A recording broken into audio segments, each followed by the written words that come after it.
Hello, family. Hello, nephews and nieces.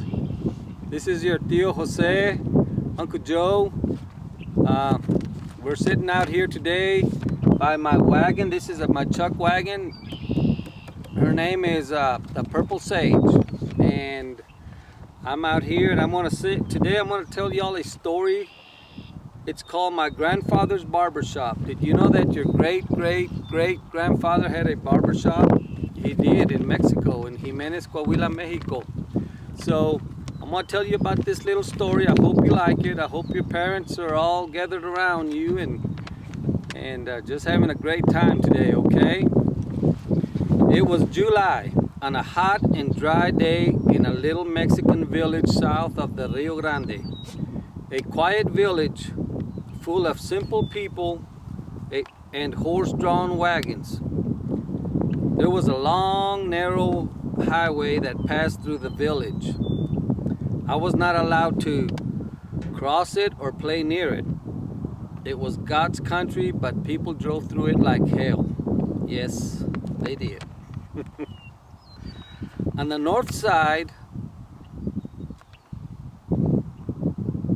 of the highway, I remember, was the barbershop.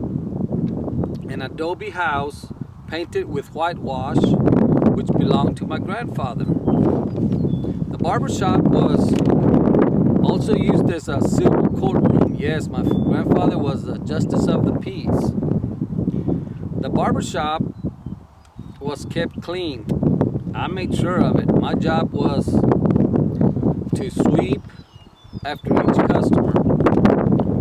The clippers and the shears were neatly placed on the workbench next to the law book and handgun, away out of my reach. The smell of hair tonic and talcum filled the air. The straight razor was always next to the soap mug filled with hot lather, ready for a quick shave.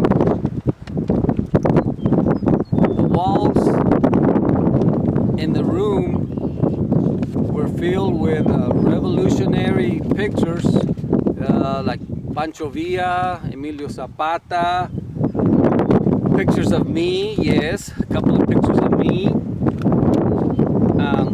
Law and order was kept in perspective. The barber's chair was often used as a witness chair. It sat silent in the center of the room, with ivory arms, blue leather seat, and a razor strap. It stood alone like a conquistador in shining armor.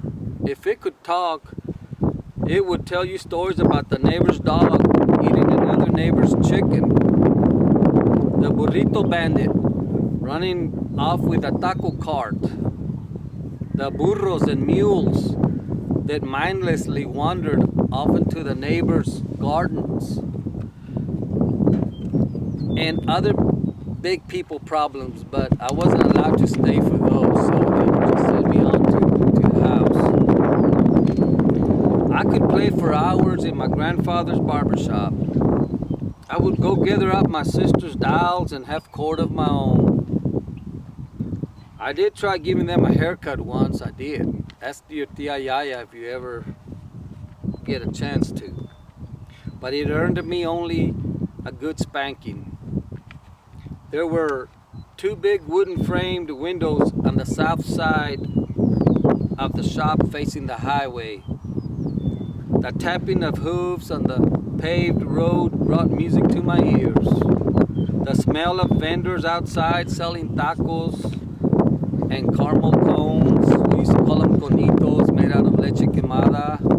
Oh boy, they were awesome. Made my stomach growl, made my stomach hungry, okay? So I was often given a taco or a tortilla to sample, and then they'd send me on my way. Since there was no glass on the windows, it was easy for me to jump through and land on my stick horse. wearing my Zorro outfit, complete with cape, compliments of my abuelo's barbershop. Abuelo is a name for grandfather. So I almost got a spanking for taking the cape once. Oh, those were some good memories, little ones. Good memories. I almost got a spanking for taking the cape once without permission, but I ran behind my abuela's loving arms. Abuela is another word for grandmother, and I'm sure that you call your grandmothers, you probably call them abuelita or lita or nene, or not nene but nena. I don't know, but you find out. You ask your parents what they used to call their grandparents. Anyway, so I went and hid behind my grandmother's loving arms, and abuelito, my grandfather, he came after me, and he just smiled when he saw me huddled behind my grandmother, and he ruffled my hair, but took the cape. But luckily for me, my grandmother, she was always so kind and so loving that she said, "Don't worry, Jose Antonio, don't worry." I would fight for justice for little boys, dogs, and kittens. I wasn't old enough to care much about girls at that age, but that's understanding, right? I was just 5 or 6 years old, maybe a little older, but I'm not gonna say. Anyway, I always felt secured around my grandfather's shop. I was happy. I was so happy. I was happy as a puppy with 2 tails. Have you girls ever seen a puppy with 2 tails? Have you boys? The village, it's still alive with simple, good-hearted people coming and going. July is still hot and it's still dry down there, as I remember. Automobiles, pickups, they've replaced most of the horse-drawn wagons. The barbershop is no longer in use. The walls are peeling, dust, cobwebs. Now they cover the room.